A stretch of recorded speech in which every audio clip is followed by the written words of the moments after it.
जय शिवराय मित्रांनो. 5 मार्चचा जो काही रिपोर्ट आहे आपण दरवर्षी या 5 मार्चला तो या वेळेला रिलीज करत असतो. आणि जसे जसे आतापर्यंत आपण 2023 पासून ते आत्ताच्या ह्या 25 पर्यंत जे काही रिपोर्ट दिले आहेत ते सक्सेसफुली ठरलेत.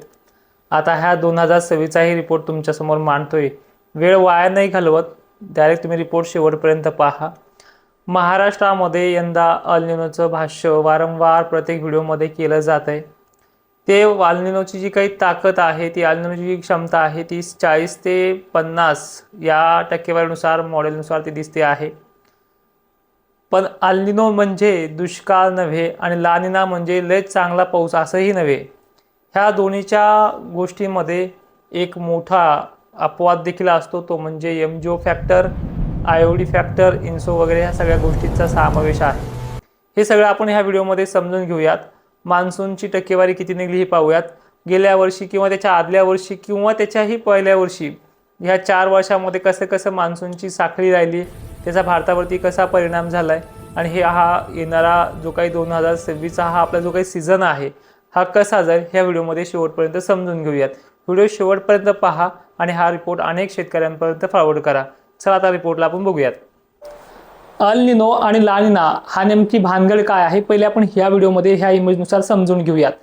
ज्यावेळेस अमेरिकेच्या या भागाजवळ पाणी थंड राहतं, टेम्परेचर कमी राहतं, उदाहरणार्थ पाणी गरम असेल तर अल निनो होतो आणि नॉर्मल थंड असेल नॅचरल कंडिशन होते आणि चांगल्या पद्धतीने टेम्परेचर कमी असेल तर त्याला ला निना म्हटलं जातं.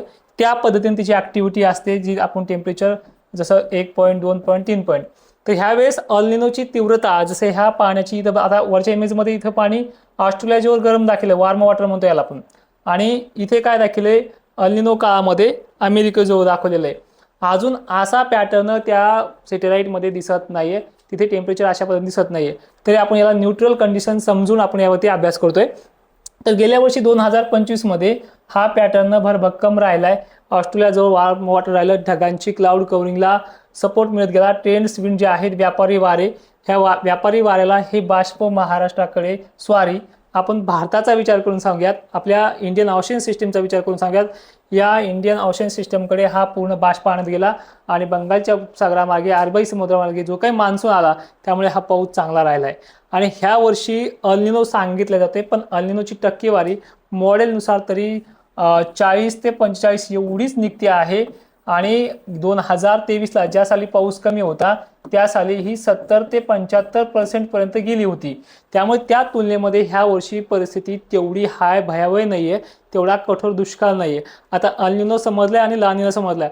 अल निनो म्हणजे जे काही दाखवले तुम्हाला खाली, हे पाण्याचं टेम्परेचर वाढणं ज्यामुळे हे जे काही ट्रेंड विंड्स आहेत हे कमकुवत होतात. जे व्यापारी वारे आपल्या इंडियन ओशन सिस्टीमकडे जात आहेत, बाष्प घेऊन येतात आपल्या भारताकडे, ते बाष्प पूर्णपणे कमकुवत असतं आणि ह्या काळामध्ये जास्त राहतं. पण यामधली मधली कंडिशन जी न्यूट्रल असती ती सामान्यतः हे वारे वाहतात, त्यांचा प्रवास चालू असतो. आणि याच काळामध्ये पुन्हा एमजीओ फॅक्टर असतो, आयओडी सिस्टम असते, या सगळ्या गोष्टीचा परिणाम तिथे होऊ शकतो. मित्र आणखीन आपण हे टप्प्याटप्प्याने पाहूयात. MJO Madden-Julian Oscillation, a global weather phenomenon. हा आहे एमजीओ, भारतीय हवामानावरती सगळ्यात महत्त्वाचा मानला जाणारा मान्सून काळातला घटक आहे. याचा तुम्ही स्क्रीनशॉट काढून ठेवा आणि याच्यावरती दिलेली माहिती व्यवस्थित वाचा. आणि याच्यामध्ये देखील आपल्याला पुढील मान्सून काळामध्ये 2026च्या पॅटर्नमध्ये चांगला पाऊस होण्याचे चान्सेस आहेत. वातावरण तापमान यासाठी पोषक राहील अशी शक्यता आपल्या रिपोर्टमध्ये दिलेली आहे. मी याच्याबद्दल जास्त काही बोलणार नाही कारण की पुढचा व्हिडिओ देखील आपल्याला महत्त्वाचा आहे. आता थोडक्यामध्ये समजून घ्या. महाराष्ट्राच्या पावसाचं गणित जून, जुलै, ऑगस्ट, सप्टेंबर आणि ऑक्टोबर काळामधलं. मित्रांनो, जूनच्या कालखंडामध्ये वातावरणामध्ये मान्सून हा वेळेवरती पोहोचणार आहे, पण त्याला एक चक्रीय स्थितीचा सामना करावा लागेल अशी शक्यता दिसते आहे. अरबी समुद्रमार्गे कोकण किनारपट्टीपासून एक सायक्लोनिक सिस्टम एक कमी दाब बनू शकतो आणि त्यामुळे मान्सून काही काळाकरता तो डायव्हर्ट होऊ शकतो, ज्याची आपण आज अंदाज लावू शकत नाही की तो किती दिवस लांबू शकतो. त्यानंतर परिस्थिती मान्सूनच्या पेरण्या योग्य अंदाज घेऊनच त्या वेळेलाच करावी लागेल, त्याची तारीख आज देणं शक्य नाही. त्यानंतर परिस्थिती ही सुधारणार देखील आहे, पण धुरळ पेरणीसारख्या पेरण्या आणखी घाई गडबडीच्या पेरण्या देखील यावर्षी टाळाव्या लागतील. आता जून कालावधीमध्ये आभाळ राहील, आभाळाची सावली राहील, पाऊस जसा गेल्या वर्षी राहिला तसाच असेल. या काळामध्ये खंड पडण्याची शक्यता आहे. मान्सून ज्यावेळेस लानिना कंडिशन असते त्यावेळेस खंड स्वरूपाचं वातावरण पण ढगाळलेलं आणि बारीक सारीक पावसाचं राहतं, जे ह्या 2025ला पाहिले. लानिनाच्या काळ सुद्धा यावर्षी अल निनोची ताकद आहे, पण ती सुद्धा निम्म्याहूनही कमी आहे, जसं तुम्ही रिपोर्टमध्ये पाहिले. त्यामुळे एक कालावधी असा येऊ शकतो जो 20 ते 22 दिवसाचा खंड किंवा त्यापेक्षाही जास्त मोठा खंड पडू शकतो. पण त्यानंतर जसं आपण सांगितले रिपोर्टमध्ये की आयओडी फॅक्टर किंवा एमजीएफ फॅक्टर चालू शकतो, त्यामुळे पावसाळा चांगला, परतीचा मान्सून सुद्धा चांगला राहू शकतो. साहजिकच आहे, परतीच्या मान्सूनचं भाकीत आज करणं चुकीचं ठरेल, पण परतीचा मान्सून वेळेवरतीच माघारी फिरतो आणि त्याच पॅटर्नमध्ये महाराष्ट्रामध्ये मुसळधार देखील पाऊस पडतो. तो फॅक्टर ह्या वर्षी लागू पडला आहे आणि सराफ मान्सूनचा हा जो कालावधी आहे तो कालावधी ठीकठाक जाणार आहे. मान्य आहे, गेल्या वर्षी तुलनेत टक्केवारी 13% ही कमी निघली आहे, पण ही टक्केवारी जवळपास 2024 इतकी साम्यता बाळगते आहे. त्यामुळे परिस्थिती दुष्काळी नाहीये, पण ज्या पद्धतीनं आपल्याला उन्हाळी पिकं घ्यायची, ज्या पद्धतीने आपण उन्हाळ्यामध्ये मोठा कडक करतोय तो ह्या वर्षी करता येईल याची शक्यता कमी आहे. पण मान्सूनवरती दुष्काळी संकट नाही. ते कसे, हा पुढचा टप्पा बघा. मग आपण या सगळ्या बाबी लक्षात घेऊन जो काढलेला रिपोर्ट आहे तो आता तुमच्यापर्यंत सादर आहे, तोही समजून सांगतो, लक्षात घ्या.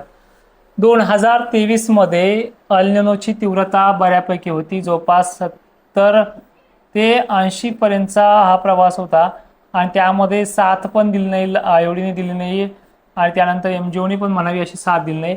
पण शेवटच्या टप्प्यामध्ये दिवाळी झाल्याच्या नंतर जो काही आयोडीचा प्रभाव आपल्याला पाहायला मिळाला, एका रात्रीमध्ये विदर्भ, खानदेश वगैरे भागांमध्ये पाऊस झाला. तर ही 2023ला दुष्काळ परिस्थिती नव्हती, पाण्याची टंचाई भासली वगैरे सगळ्या गोष्टी झाल्या. अल निनो त्यावेळेस यापेक्षाही तीव्र होता, जो आता आपण सांगितला जातोय त्यापेक्षाही. आणि 2024ला ही कंडिशन सुधारण्यामध्ये झाली, नॅचरल न्यूट्रल कंडिशनमध्ये आपण म्हणतोय. त्यावेळेस आपली टक्केवारी 82 निघली होती, तोही रिपोर्ट आपण दाखवतोय. आणि त्यावेळेस आपण गेल्या वर्षी 2025 मध्ये मार्चमध्ये जी काही टक्केवारी काढली होती ती आहे 93%. आणि यंदाचं जे काही गणित आहे आपले, आता हे सगळे रिपोर्ट जे आहेत मागे काढलेले एकही फेल गेला नाहीये. त्यामुळे त्याचाच आधार घेऊन आणि मॉडेलचा अभ्यास करून हा रिपोर्ट तुमच्यापर्यंत सादर करतोय. जो रिपोर्ट आहे यंदा 2026ला 80% पाऊस राहील, गुड कंडिशन आहे. गेल्या वर्षीच्या तुलनेमध्ये जवळपास बऱ्याचपैकी कमी दाखवला जातोय. त्याचं कारणही तुम्हाला व्हिडिओमध्ये सांगितलेलं आहे. आणि 93% तुलनेमध्ये हा फक्त 13% कमी आहे, गुड कंडिशन आहे. आणि हे रिपोर्टनुसार जे आपण अभ्यासलं आहे, ज्या पॅसिफिक महासागरात पुढे होणारे जे काही अंदाजामध्ये बदल होतील त्या बदलामध्ये फक्त 10-5% बदल होईल, एवढा मोठा बदल होणार नाहीये. मग ह्या रिपोर्टमध्ये साध्य काय होतंय, कोणत्या काळामध्ये पाऊस कमी राहतो हे देखील तुम्हाला स्क्रीनवरही दाखवण्याचा प्रयत्न करतो, कोणते महिने कसे जातील. तर बघा, तरी व्हिडिओच्या माध्यमातून सांगतोय की जून जुलै हा जो काय महिना आहे हा कमकुवत पावसाचा महिना आहे. त्यानंतर सप्टेंबर, ऑगस्ट सप्टेंबर ह्या दोन्ही महिन्यापैकी एका महिन्यामध्ये हा अंदाज आहे. लक्षात घ्या, एक खंड पडण्याची शक्यता आहे 20 ते 25 दिवसाचा. आणि अल निनो काळामध्ये खंड पडतात. हे मागच्या 2023लाही खंड पडला होता, ज्या 23ची गोष्ट आपण सुरुवातीला केली. या काळातही 1 महिन्याचा खंड पडलेला होता, माल सुकू लागले होते, पण पावसाने त्याच्यावेळेस टाळलंय. तर हा खंड देखील पडण्याची शक्यता आहे यंदा 2026 मध्ये. आणि त्या खंडाला सुद्धा दुजोरा देण्यासाठी रिटर्न मान्सून हा भक्कम राहील. एक्झॅक्टली सप्टेंबर शेवटी ऑक्टोबरच्या सुरुवातीला असा एक 40 ते 35 दिवसाचा असा कालावधी आहे. आयोडीमुळे म्हणा किंवा एमजीओमुळे म्हणा त्या काळामध्ये होईल. एमजीओ आणि आयोडी हे पॉझिटिव्ह होतीलच का, याची शाश्वती आहे का? तर हवामानातील चढ उतार असे आहेत मित्रांनो, टेम्परेचर हाय लेवलला गेलंय आणि जसं तुम्ही सुरुवातीला आयोडी बद्दल बघितलंय, तर अशा प्रकारच्या टेम्परेचरमुळे हे बदल होण्याची शक्यता आहे. अल निनो म्हणजे दुष्काळ नाहीच. आणि सगळ्यात महत्त्वाचा प्लस पॉईंट सुद्धा असा आहे की तुम्ही पहा, आता जो काही एप्रिलचा आणि मार्चचा जो काही पावसाळा असणार आहे उन्हाळ्यातला ह्या 2026चा, हा सुरुवात करणार आहे 20 ते 22 तारखेपासून अवकाळीची महाराष्ट्रामध्ये ठिकठिकाणी हा पडेल. पण एप्रिल महिना भरभक्कम पाऊस जाईल.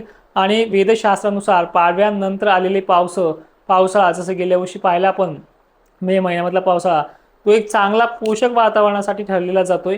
जूनमध्ये तो मागे पुढे करतोय पण तो फायदेशीर ठरलेला आहे. असा ऑन रेकॉर्ड आपल्या अंदाजाचा ह्या वर्षी राहिलेला आहे. हा देखील रिपोर्ट चांगला राहील, काळजी करू नका. परतीचा मान्सून भरभक्कम आहे. फक्त जो काही आपला मान्सून येतोय नैऋत्य मोसमी मान्सून तोच कमकुवत आहे. पण यामधून तुम्हाला मी मागेही सांगितलं की दुष्काळ हा पडणार नाही, काळजी करू नका. जय शिवराय, धन्यवाद.